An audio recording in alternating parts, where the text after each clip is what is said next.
Hello welcome to competitive cracker. ഞാൻ ധന്യ. അപ്പൊ നമ്മുടെ നെറ്റ് എക്സാം ജൂൺ 22 മുതൽ ജൂൺ 30 വരെ ആ ദിവസങ്ങൾ എന്തായാലും നടക്കും. അപ്പൊ എല്ലാവരും പഠിക്കാൻ എന്തായാലും സ്റ്റാർട്ട് ചെയ്തിട്ടുണ്ടാവും.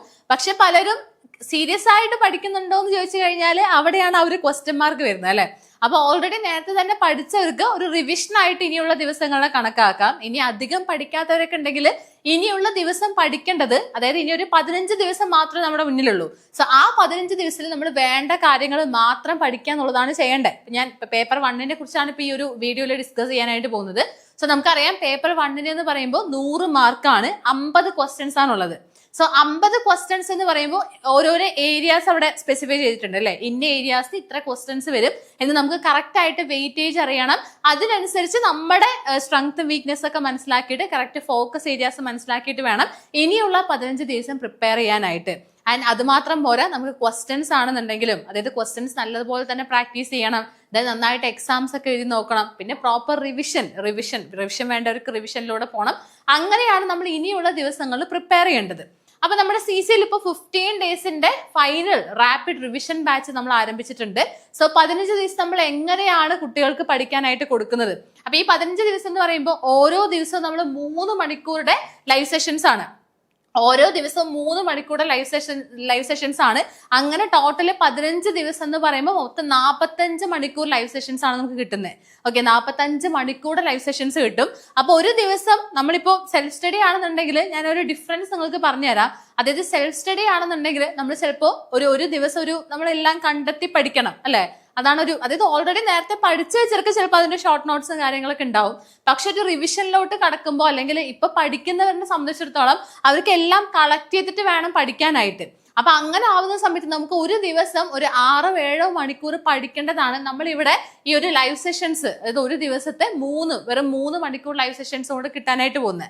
സോ ആ ലൈവ് സെഷൻസിൽ എന്ന് പറയുമ്പോൾ നമ്മൾ ഇവിടുത്തെ ഫാക്കൽറ്റീസ് എന്താ ചെയ്യുന്നത്, അത്രയും റെഫർ ചെയ്ത് വേണ്ട കാര്യങ്ങൾ മാത്രം, ഇമ്പോർട്ടന്റ് ആയിട്ടുള്ള കാര്യങ്ങൾ മാത്രം എങ്ങനെയാണോ മാർക്ക് സ്കോർ ചെയ്യേണ്ടത് ആ രീതിയിലാണ് നമ്മൾ ഇവിടെ പഠിപ്പിക്കുന്നത്. അപ്പൊ നമ്മുടെ ഇവിടുത്തെ ഫാക്കൽറ്റീസ് ചെയ്യുന്നത് വേണ്ട കാര്യങ്ങൾ മാത്രം സോർട്ട് ഔട്ട് ചെയ്ത് എക്സാമിന് ഒരു ക്വസ്റ്റ്യൻ വന്നു കഴിഞ്ഞാൽ എങ്ങനെ ക്രാക്ക് ചെയ്യാം എന്നൊക്കെ പറഞ്ഞു തരുന്ന രീതിയിൽ ഒരു 3 മണിക്കൂറുടെ ക്ലാസ് ആയിട്ട് അതിനെ ചുരുക്കിയിരിക്കുകയാണ്. അപ്പൊ ആക്ച്വലി ആ ഒരു ക്ലാസ് മാത്രം മതി നമുക്ക് എന്ത് ചെയ്യാനായിട്ട്, പ്രോപ്പർ റിവിഷനിലൂടെ പോയിട്ട് നമുക്ക് നെറ്റ് എക്സാം ക്രാക്ക് ചെയ്യാനായിട്ട്. അപ്പൊ അതിന്റെ നമുക്കൊരു സിസ്റ്റമാറ്റിക് ആയിട്ടുള്ള ഒരു ടൈം ടേബിൾ വേണം. ഈ 15 ദിവസം എന്ന് പറഞ്ഞാൽ ഒരു ക്രൂഷ്യൽ പീരീഡ് ആണ് നമ്മളെ സംബന്ധിച്ചിടത്തോളം. അപ്പൊ ഇനിയുള്ള ദിവസങ്ങളിൽ എങ്ങനെ പഠിക്കണോ അതിനനുസരിച്ചിട്ടാണ് എന്ത് ചെയ്യുന്നത്, നമ്മുടെ മാർക്ക് അല്ലെങ്കിൽ നമുക്ക് നെറ്റ് കിട്ടുമോ, അല്ലെങ്കിൽ JRF ആണ് കിട്ടുന്നത് അല്ലെങ്കിൽ കിട്ടില്ലേ എന്നൊക്കെ നിർണ്ണയിക്കാൻ പോകുന്നത് ഈ വരുന്ന ദിവസങ്ങളാണ്. ഈ ദിവസങ്ങൾ നമ്മൾ എങ്ങനെ പ്രിപ്പയർ ചെയ്യുന്നു എന്നുള്ളൊരു ബേസ് ചെയ്തിട്ടാണ്.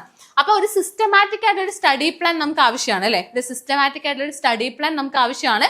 സോ ആ ഒരു സ്റ്റഡി പ്ലാൻ നമ്മുടെ ഇവിടെ CCL പ്രൊവൈഡ് ചെയ്യുന്ന സ്റ്റഡി പ്ലാൻ ആണ് നിങ്ങൾക്ക് ഇവിടെ കാണാനായിട്ട് സാധിക്കുന്നത്. സോ 5-ാം തീയതിയാണ് നമ്മൾ ക്ലാസ് സ്റ്റാർട്ട് ചെയ്തത്. 5-ാം തീയതിയാണ് ക്ലാസ് സ്റ്റാർട്ട് ചെയ്തത്. സോ ആദ്യത്തെ പീപ്പിൾ ഡെവലപ്മെന്റ് ആൻഡ് എൻവയോൺമെന്റ് എന്നുള്ള ഭാഗം, then higher education system, DI, data interpretation, communication, ICT, logical reasoning, then research aptitude, നമ്മുടെ teaching aptitude, then ICT, data interpretation, then ICT, അതുപോലെ തന്നെ teaching ആപ്റ്റ്യൂഡിന്റെ അടുത്ത class, then higher education system, communication, people development and environment. അപ്പൊ എല്ലാത്തിനും importance കൊടുത്തിട്ടാണ് നമ്മൾ എന്ത് ചെയ്യുന്നത്, അതായത് പേപ്പർ 1 നമ്മൾ എന്തൊക്കെ കാര്യങ്ങൾ പഠിക്കണോ അതിനൊക്കെ ഇമ്പോർട്ടൻസ് കൊടുത്തിട്ടാണ് നമ്മൾ ഓരോ ദിവസത്തെയും ടൈം ടേബിൾ ഇവിടെ സെറ്റ് ചെയ്തിരിക്കുന്നത്. ഇപ്പൊ ഒരു ദിവസം ഇപ്പൊ പീപ്പിൾ ഡെവലപ്മെന്റ് ആൻഡ് എൻവയോൺമെന്റ് എന്ന് പറയുമ്പോൾ ആ ഒരു ക്ലാസ്സിൽ കിട്ടുന്ന അല്ലെങ്കിൽ ആ ഒരു 3 മണിക്കൂറുടെ ക്ലാസ്സിൽ തന്നെ നമുക്ക് അതിൽ വേണ്ട എല്ലാ കാര്യങ്ങളും, ഇമ്പോർട്ടന്റ് ആയിട്ടുള്ള എല്ലാ കാര്യങ്ങളും അതിൽ ഡിസ്കസ് ചെയ്യുന്നതായിരിക്കും. അപ്പൊ ഞാൻ ഒരു കാര്യം കൂടെ പറയാം. അതായത് നമ്മുടെ ടീച്ചിങ് ആപ്റ്റ്യൂഡിൽ ഞാനിപ്പോ എസ്പെഷ്യലി ഞാൻ ഇവിടെ എടുക്കുന്നത്, നമ്മുടെ CCL ഞാൻ ക്ലാസ് എടുക്കുന്നത് ടീച്ചിങ് ആപ്റ്റ്യൂഡും റിസർച്ച് ആപ്റ്റ്യൂഡും ആണ്.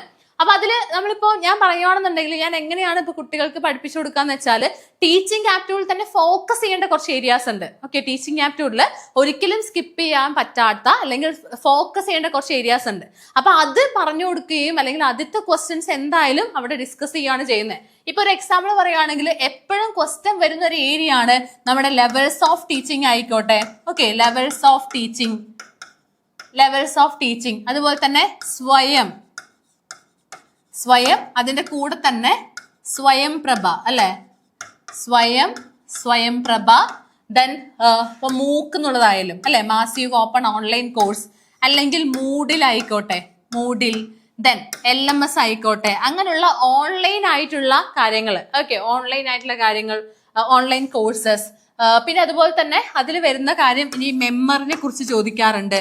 മെമ്മറി, ഇനി സൈക്കോളജിയിലെ എല്ലാ തിയറീസും കാര്യങ്ങളൊന്നും ഇവിടെ ചോദിക്കില്ല. പക്ഷേ തിയറീസ് അല്ലെങ്കിൽ ചോദിച്ചിട്ടുള്ള ഭാഗമാണ് എന്തെന്ന് പറയുന്നത് നമ്മുടെ ഇന്റലിജൻസ് ആയിക്കോട്ടെ, ഇൻഡിവിജ്വൽ ഡിഫറൻസ് ആയിക്കോട്ടെ, അതായത് ഫാക്ടേഴ്സ് അഫക്റ്റിംഗ് ലേണർ എന്നുള്ള ഒരു ഭാഗത്ത് നിന്നും നമുക്ക് creativity, individual difference, intelligence, motivation, memory, അതുമായിട്ട് ബന്ധപ്പെട്ട ക്വസ്റ്റ്യൻസ് ഒക്കെ ആ ഒരു ഏരിയയിൽ നിന്ന് നമുക്ക് ചോദിക്കാം. ഇനി അടുത്തൊരു കാര്യം എന്ന് പറയുന്നത് അസസ്മെന്റ് ആൻഡ് ഇവാലുവേഷൻ എന്നുള്ള ഒരു ഭാഗമാണ്.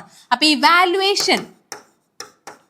ഇവാലുവേഷനെ ബേസ് ചെയ്തും ഒരുപാട് ക്വസ്റ്റ്യൻ ചോദിക്കാം. ഇവാലുവേഷൻ, അസസ്മെന്റ്, അതിനെയൊക്കെ ബേസ് ചെയ്തും ഒരുപാട് ക്വസ്റ്റ്യൻസ് ചോദിക്കാം. അപ്പൊ ഇതൊക്കെ നമ്മൾ ഇമ്പോർട്ടൻസ് ആയിട്ട് അവിടെ പഠിപ്പിച്ചു കൊടുക്കുന്നതായിരിക്കും. ഇനി ഇതിൽ കൂടാതെ നമ്മൾ അധികം പ്രതീക്ഷിക്കാത്ത ഒരു ഏരിയയാണ് CBCS എന്ന് പറയുന്നത്, അതായത് ചോയ്സ് ബേസ്ഡ് ക്രെഡിറ്റ് സിസ്റ്റം. ഇത് കൂടുതലായിട്ടും ഒരു തവണയൊക്കെ എക്സാമിന് കൂടുതലായിട്ട് ഈ ഒരു ഏരിയയിൽ നിന്ന് ക്വസ്റ്റ്യൻസ് വന്നിട്ടുണ്ടായിരുന്നു. CBCS, that is choice based credit system. ഇനി ഇന്നോവേഷൻസ് ഇൻ ടീച്ചിങ് എന്നുള്ളൊരു ഭാഗം, ഇന്നോവേഷൻസ് ഇൻ ടീച്ചിങ് അല്ലെ, ഇന്നോവേഷൻസ് ഇൻ ടീച്ചിങ് എന്നുള്ള ഭാഗം. അപ്പൊ അതൊക്കെ ടീച്ചിങ് ആപ്റ്റിറ്റ്യൂഡ് നമുക്ക് ഒരിക്കലും സ്കിപ്പ് ചെയ്യാൻ പാടില്ലാത്ത ടോപ്പിക്സ് ആണ് ഈ ഒരു കാര്യങ്ങൾ എന്നൊക്കെ പറയുന്നത്. അപ്പൊ ഇത് കൂടുതൽ ഫോക്കസ് ചെയ്യും. അതുപോലെ തന്നെ ഇതിന്റെ കൂടുതൽ ക്വസ്റ്റ്യൻസ് നമുക്ക് പ്രീവിയസ് ഇയർ ക്വസ്റ്റ്യൻസ് കിട്ടാനായിട്ട് ഒരു പാടുമില്ല. ആക്ച്വലി ഇവിടെ നമ്മുടെ CCയിൽ ഇപ്പോൾ 2018 മുതൽ, അതായത് NTA സ്റ്റാർട്ട് ചെയ്ത ആ ഒരു സമയത്ത് മുതൽ നമ്മുടെ റീസെന്റ് നടന്നത് വരെയുള്ള ക്വസ്റ്റ്യൻ പേപ്പേഴ്സിന്റെ ഒരു ബണ്ടിൽ തന്നെ അവൈലബിൾ ആണ്. അപ്പൊ അതൊക്കെ റെഫർ ചെയ്തിട്ടാണ് നമ്മൾ ഇവിടെ പഠിപ്പിക്കുന്നത് എന്നുള്ളതാണ്. ഇനിയിപ്പോ റിസർച്ച് ആപ്റ്റിറ്റ്യൂഡ് എടുക്കുകയാണെന്നുണ്ടെങ്കിൽ റിസർച്ച് ആപ്റ്റിറ്റ്യൂഡിൽ നമ്മൾ എല്ലാവരും പഠിക്കുന്ന കാര്യം ഇപ്പൊ ടൈപ്സ് ഓഫ് റിസർച്ച് പഠിക്കാനുണ്ട്. Survey method, experimental research, qualitative, quantitative, longitudinal, cross section, അങ്ങനെ പഠിക്കാറുണ്ട്. പക്ഷെ അതിൽ നമ്മൾ സ്കിപ്പ് ചെയ്യുന്ന ഒരു ഏരിയാസ് ആണ് റിസർച്ച് എത്തിക്സ് ആയിക്കോട്ടെ, അല്ലെങ്കിൽ പ്ലേജറിസം എന്നുള്ളൊരു ഭാഗം ആയിക്കോട്ടെ, ആ APA സ്റ്റൈല്, അങ്ങനെ തീസിസ് റൈറ്റിംഗുമായിട്ട് ബന്ധപ്പെട്ട കാര്യങ്ങൾ, അങ്ങനെയുള്ള കാര്യങ്ങളൊക്കെ നമ്മൾ സ്കിപ്പ് ചെയ്യുന്ന പോർഷൻസ് ആണ്. അപ്പൊ അത് പക്ഷെ പഠിക്കണം. കാരണം നമ്മൾ പ്രതീക്ഷിക്കാത്തൊരു ഏരിയാസ് എന്നൊക്കെ പറയുമ്പോൾ അതാണ്, അതിൽ നിന്ന് ഒരുപാട് ക്വസ്റ്റ്യൻസ് വരാറുണ്ട്. അപ്പൊ അങ്ങനെ റിസർച്ച് ആപ്റ്റിറ്റ്യൂഡിലും ഇങ്ങനെ ഒളിഞ്ഞിരിക്കുന്ന കുറച്ച് ടോപ്പിക്സ് ഉണ്ട്. ഇപ്പൊ വേരിയബിൾസ്, ആ വേരിയബിൾസ് ഒന്നും ആക്ച്വലി നമ്മുടെ സിലബസിലില്ല. ഹൈപ്പോത്തിസിസ് ഇല്ല. സോ ഹൈപ്പോത്തിസിസും വേരിയബിൾസ് ഒക്കെ ഇപ്പൊ ഒറ്റയ്ക്ക് പഠിക്കുന്ന ഒരു കുട്ടിനെ സംബന്ധിച്ചിടത്തോളം അവിടെ വിട്ടുപോകുന്ന കാര്യങ്ങളാണ്. പക്ഷെ നമ്മൾ എക്സ്പെരിമെന്റൽ റിസർച്ച് എന്നുള്ള വലിയ കാര്യം പഠിക്കണം എന്നുണ്ടെങ്കിൽ നമുക്ക് വേരിയബിൾസിനെ കുറിച്ച് അറിയണം. എന്തൊക്കെ ടൈപ്പ് വേരിയബിൾസ് ഉണ്ട് എന്നൊരു കാര്യം നമുക്ക് അറിയണം. ആൻഡ് അതുപോലെ തന്നെ ഹൈപ്പോത്തിസിസിനെ കുറിച്ച് അറിയണം. ഇപ്പൊ directional hypothesis, non directional hypothesis, alternative hypothesis, null hypothesis എന്ന് പറഞ്ഞ് 4 ടൈപ്പ് ഓഫ് ഹൈപ്പോത്തിസിസ് തന്നെ ഉണ്ട്.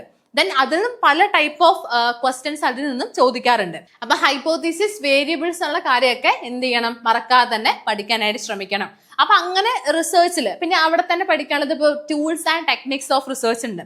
അപ്പൊ അതും നമ്മളിപ്പോ നമുക്ക് കുറെ കാര്യങ്ങൾ അറിയാം. റിസർച്ചിനായിട്ട് ഡാറ്റ കളക്ട് ചെയ്ത സമയത്ത് നമ്മൾ ഒബ്സർവേഷൻ യൂസ് ചെയ്യാറുണ്ട്, ഇന്റർവ്യൂ യൂസ് ചെയ്യാറുണ്ട്, then check list, rating scale, inventory, sociometric use ചെയ്യാറുണ്ട് എന്നൊരു കാര്യം നമുക്കറിയാം. പക്ഷെ ഇതിൽ ഏതൊക്കെയാണ് ടൂൾസ്, ഏതൊക്കെയാണ് ടെക്നിക്സ് എന്നുള്ള കാര്യം അങ്ങനെ വേർതിരിച്ച് തന്നെ പഠിക്കണം. അല്ലെങ്കിൽ അതും എക്സാമിന് ചോദിച്ചിട്ടുണ്ട്. ഇപ്പൊ ഒരു എക്സാമ്പിൾ പറയുകയാണെന്നുണ്ടെങ്കിൽ നമ്മുടെ ചെക്ക് ലിസ്റ്റും റേറ്റിംഗ് സ്കെയിലൊക്കെ എന്താണ്, ടൂൾസ് ആണ്.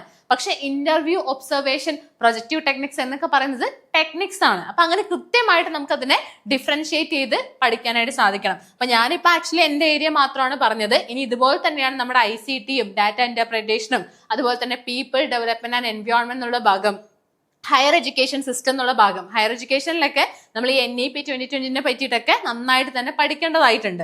അപ്പൊ ലോജിക്കൽ റീസണിംഗ് എന്നുള്ള ഭാഗം, കമ്മ്യൂണിക്കേഷൻ എന്നുള്ള ഭാഗം. അപ്പൊ ഇതിലൊക്കെ ഞാനിപ്പോ ഈ പറഞ്ഞ 2 ഏരിയാസിന്റെ ഫോക്കസ് ഏരിയാസ് പറഞ്ഞതുപോലെ തന്നെ ഇങ്ങനെ ഓരോ സബ്ജക്ട്സിനും നമുക്ക് പഠിക്കാനായിട്ടുണ്ട് എന്നുള്ളതാണ്. അപ്പൊ ഇനിയുള്ള ദിവസങ്ങൾ അങ്ങനെ കോൺസെൻട്രേറ്റ് ചെയ്ത് വേണം നിങ്ങൾ പഠിക്കാനായിട്ട്. അത് മറക്കരുത്. ആ ഒരു രീതിയിൽ പഠിക്കുക. കാരണം ഇനിയുള്ള പ്രിപ്പറേഷൻ ആണ് നിങ്ങൾക്ക് നെറ്റ് കിട്ടോ ഇല്ലേ എന്നൊക്കെ തീരുമാനിക്കുന്നത് ഇനിയുള്ള പ്രിപ്പറേഷൻ ആണ്. ഇതുവരെ കഴിഞ്ഞതൊക്കെ പോട്ടെ, പക്ഷെ നിങ്ങൾ ഇനിയുള്ള ദിവസം നന്നായിട്ട് കോൺസെൻട്രേറ്റ് ചെയ്യുക. പിന്നെ ഈ നെറ്റിൽ എന്ന് പറയുമ്പോൾ നമ്മുടെ ലെക്ക് എന്നുള്ളൊരു കാര്യം കൂടെ അവിടെ ഒളിഞ്ഞിരിപ്പുണ്ട്. കാരണം നമ്മൾ പ്രിപ്പയർ ചെയ്ത് അത്രയും പഠിച്ചാൽ മാത്രമേ കിട്ടുള്ളൂ. അത് ഫൈൻ, ഓക്കെ ആണ്. പക്ഷെ നമ്മൾ ഇനി 15 ദിവസമല്ലേ ഉള്ളൂ, അപ്പൊ ഞാൻ പഠിക്കണ്ടല്ലോ ഇത് നിങ്ങൾ ഒരിക്കലും വിചാരിക്കണ്ട. കാരണം ഞാൻ ഈ ലെക്ക് എന്ന് പറഞ്ഞൊരു കാര്യമാണ്. അതായത് ഈ 15 ദിവസങ്ങൾ നിങ്ങൾ നോക്കുന്ന കാര്യം തന്നെയാണ് നമുക്ക് എക്സാമിന് വരുന്നെങ്കിലോ അവിടെയാണ് ഈ ഒരു ലെക്ക് എന്ന് പറയുന്നത്. അപ്പൊ നിങ്ങൾ നോക്കുന്ന കാര്യം നോക്കേണ്ടത് പോലെ നോക്കിക്കഴിഞ്ഞാൽ ചിലപ്പോൾ ആ ടൈപ്പ് ക്വസ്റ്റ്യൻസ് തന്നെയാണ് വരുന്നെങ്കിൽ അവിടെ നമുക്ക് എന്താണ്, ലെക്കാണ് അല്ലെ. അപ്പൊ അങ്ങനെയും നെറ്റ് ക്വാളിഫൈഡ് ആയിട്ടുള്ള ഒരുപാട് പേരുണ്ട്. അപ്പൊ അതുകൊണ്ട് തന്നെ ചുരുക്കം ദിവസമല്ലേ ഉള്ളൂ എന്ന് വെച്ച് തള്ളിക്കളയാതെ നിങ്ങൾ ആ കിട്ടുന്ന ദിവസം കിട്ടുന്ന സമയം കൊണ്ട് പഠിക്കാനായിട്ട് ശ്രമിക്കാന്ന് എനിക്ക് പറയാനുള്ളൂ. സോ നമ്മുടെ CCയിൽ ഇപ്പൊ അതിനായിട്ട് പുതിയ victory batch, rapid revision batch നമ്മൾ സ്റ്റാർട്ട് ചെയ്തിട്ടുണ്ട്.